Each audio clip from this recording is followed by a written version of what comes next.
Hi, this is Lisa Yang. I have a website, lisayangjewelry.com, with free tutorials and instructions on wire jewelry making, beadwork, and also some macrame. So in addition to this YouTube channel. Today I'm going to show you how to make these crescent moon shape frames that you can then embellish with beads and dangles or however you want. They're perfect for pendants or even earrings. And you can determine the size you want to make them, small or large. So let me get started and show you how to make one. I'm using 18 gauge copper wire, and you'll start to make one about the same size as mine, which is about just 1.25 inches long. You'll need about 5 inches of copper wire, 18 gauge. So cut that.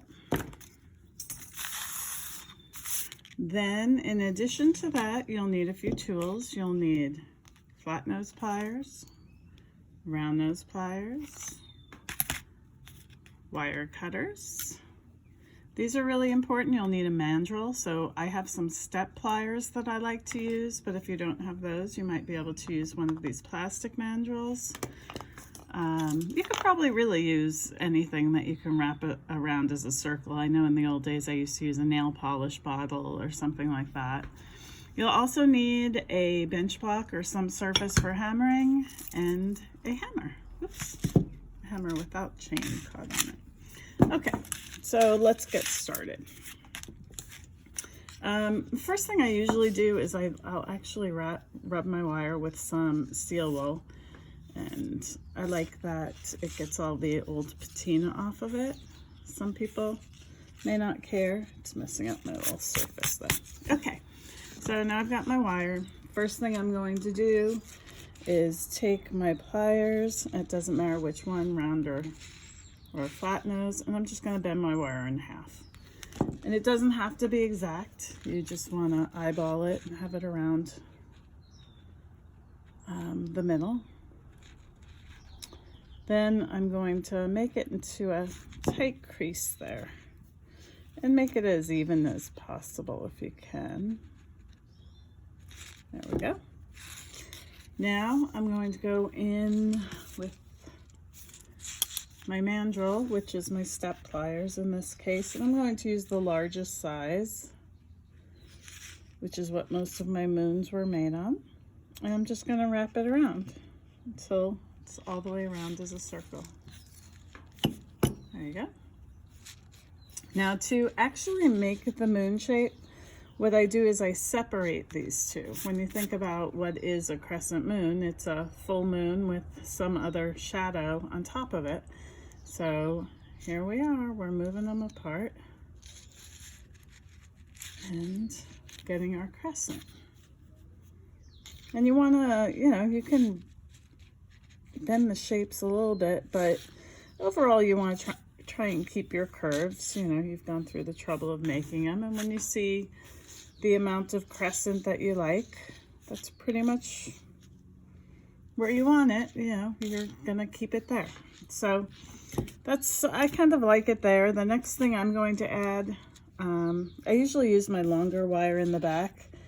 In this case, I'm going to snip it a little bit, and I'm going to add the loop that I use to hang it from. For that, I'm just going to grab my round nose pliers, come in here, give myself a little room by holding that out, and I'm just going to make a loop.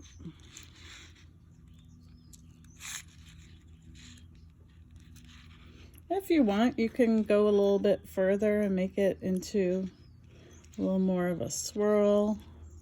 Totally up to you, but I would try and make sure that this is a closed, it's totally closed, that your jump ring doesn't fall off of it. And then the next part is I'm going to hammer this to make the curve stay. So I'm going to separate that a little bit, line it up the way I want, and once I hammer that curve, and you're going to be really gently because hammering on top of a bend tends to make your wire brittle, but it also keeps it from moving out of shape. So once I hammer this, it will pretty much stay in this shape. and I don't have to worry about it bending out of shape as easy. Then the last thing that I'm going to do is I'm going to decide, how do I want to finish it? Do I want to just leave it simple like that, or do I want to add another loop so I can add a dangle to it? So I guess I'll demonstrate the loop because that's probably the little harder scenario. If I want to just end it, I'm just gonna clip it right there, and I'll probably hammer it flat. And I find that I hammer a lot of my frames because I find that it's easier to keep the wire on it. You can flatten the wire against the flat frame and it stays. So in this case, I'm not going to cut it there, but I am going to cut a little bit shorter so that I only need a little bit of wire for the loop.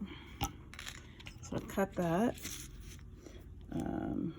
Now I'm just going to come in here again with my round nose pliers, and I'm just going to curl it around until I'm satisfied with where it is. And there we go. Then I'll add a jump ring up top. And here's an example with a jump ring. And I can add a dangle and decorate the inside or not, whatever. So I'll do a future one where I decorate the inside either by wire wrapping, or I have a couple of other ideas I want to try. So thank you for joining me. Please check out my website. Again, it's LisaYangJewelry.com. Lots of free tutorials and instructions. And subscribe to my YouTube channel. And thank you very much. Look forward to, and leave me comments if you need more information or would like to see a project. Thanks a lot. Bye-bye.